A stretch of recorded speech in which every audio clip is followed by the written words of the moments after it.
चलिए, hello student, कैसे हैं आप सब। आशा करता हूँ अच्छे होंगे, स्वस्थ होंगे और आप सभी की प्रैक्टिस बहुत अच्छी चल रही होगी। प्रैक्टिस के साथ साथ आप अपने डिक्टेशन का अनुवाद जरूर कर रहे होंगे। चलिए, इसी के साथ हम अपनी आज की क्लास शुरू करते हैं। 80 शब्द प्रति मिनट गति, दीपक प्रकाशन से अपना पहला डिक्टेशन, पेज नंबर 144। चलिए, रेडी, स्टार्ट। आदरणीय सभापति महोदय, जैसा कि माननीय सदस्य जानते हैं, आजकल महानगरों में मादक पदार्थों का प्रयोग बढ़ता जा रहा है। यह बीमारी दिन प्रतिदिन बढ़ती ही जा रही है। यहाँ तक अब तो शिक्षा संस्थानों में भी मादक पदार्थों के बढ़ते हुए इस्तेमाल से भयानक समस्या पैदा हो गई है। मेरा सरकार से निवेदन है कि इसके निदान के लिए युद्ध स्तर पर कार्य हो, ताकि आज की युवा पीढ़ी इसके चंगुल से शीघ्र निकल सके। मैं समाज के वर्ग से अपील करता हूं कि वह सरकार का साथ दे, ताकि समय रहते इस समस्या को हल किया जा सके, ताकि यह बीमारी काबू से बाहर न निकलने पाए। पैरा। आखिर मादक पदार्थों के सेवन के पीछे क्या कारण है? क्यों अधिक से अधिक हमारी युवा पीढ़ी इसकी ओर भागती नजर आती है? मेरे विचार में इसका एकमात्र कारण यह है कि मादक पदार्थों का कारोबार सबसे पहले अधिक लाभदायक कारोबार है। कुछ अंतर्राष्ट्रीय गिरोह, विशेषकर अमेरिका में बैठे लोग मानव जाति पर यह घातक प्रहार कर रहे हैं। यहाँ तक कि पंजाब में तनाव उत्पन्न करने के लिए भी मादक पदार्थों के तस्करों से मिले धन का प्रयोग किया जा रहा है। पंजाब सीमा पर कुछ तस्करों को पकड़े जाने पर तथा उनसे पूछताछ करने पर इस तथ्य की पुष्टि भी हो चुकी है। पैरा। मेरा यह भी निवेदन है कि पुलिस व्यवस्था को इस संबंध में काफी चौकन्ना रहना चाहिए तथा वह मादक पदार्थों की मांग एवं पूर्ति की मात्रा पर कड़ी निगाह रखे। कई लोग मादक पदार्थों के क्रय विक्रय में पुलिस की मिली भगत की भी शिकायत करते हैं, जो किसी हद तक सही है, लेकिन 100% सही नहीं है। दूसरी ओर वर्तमान कानून भी इस दिशा में काफी सक्षम नहीं है। सबसे जरूरी बात तो यह है कि लोगों में इसके प्रति जागृति पैदा की जाए, ताकि नशीले पदार्थों के सेवन करने वाले नए मरीज ना बनने पाए। इसके साथ साथ इस बात का भी ख्याल रखा जाए कि जो व्यक्ति इनके सेवन के आदी बन चुके हैं, उनके इलाज की पूरी सुविधाएं अस्पतालों में उपलब्ध कराई जाए। अगर संभव हो तो इसके लिए अलग अस्पताल कायम किए जाएं। जहाँ पर उनकी इस आदत को छुड़ाया जाए और उन पर पूरी निगाह रखी जाए, ताकि अस्पताल से चले जाने के बाद भी वे इस आदत के दोबारा शिकार न बनने पाए और एक अच्छा नागरिक बनकर जीवन व्यतीत करे। ठीक है, तो चलिए ये रहा हमारा पहला डिक्टेशन, 80 शब्द प्रति मिनट गति। तो चलिए अब हम अपना दूसरा डिक्टेशन करते हैं, पेज नंबर 144 और 145 से। चलिए, रेडी, स्टार्ट। सभापति जी, इस बिल में सुधार करने के लिए जो संशोधन रखे गए हैं, मैं उनका समर्थन करता हूँ, लेकिन इसके साथ मैं यह भी निवेदन करना चाहता हूँ कि यह बिल बहुत देर से आया है। इसको तो 5 वर्ष पहले ही आ जाना चाहिए था, लेकिन जैसा और कामों में होता है वैसा ही रवैया सरकार ने इस काम में भी दिखाया है। इस कारण करोड़ों रुपयों की विदेशी मुद्रा हम लोगों के हाथ से बाहर चली गई, जिसको हम अब वापस नहीं ला सकते हैं। कुछ उद्योगपतियों को आप लुटेरा कह सकते हैं।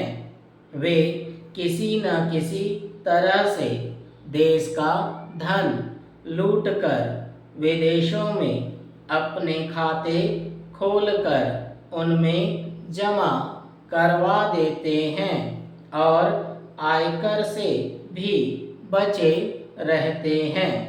उनमें केवल वही लोग नहीं होते, उनका साथ देने वाले हमारे यहाँ के बड़े बड़े अफसर होते हैं, जिनका उसमें हाथ रहता है। मैं 2-3 उदाहरण आपके सामने रखना चाहूँगा, जो सरकार के करोड़ों रुपयों के आयकर को हजम कर रहे हैं। पैरा, श्रीमान काले धन का बहुत जिक्र किया जाता है। काले धन को हम लोग अंधों की तरह ढूंढते हैं कि वह कहाँ कहाँ पर है। कोई 500 करोड़ रुपया कहता है, कोई 1000 करोड़ कहता है और कोई 2000 करोड़ बताता है। यह धन तो ऐसा होता है जिसे कोई देख नहीं सकता। यह धन हाथी के समान है, जिसे समूचा एक साथ देखना कठिन है।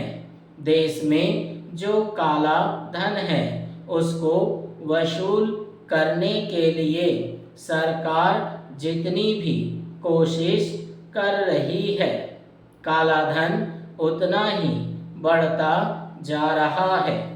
अभी तक सरकार को यही ज्ञात नहीं हो सका है कि देश में कितना काला धन है, लेकिन प्रश्न यह है कि जो विदेशी मुद्रा के जरिए दूसरी जगह बैंकों में पैसा जमा हो जाता है, वह कैसे बाहर आ सकेगा, यह समझ में नहीं आता।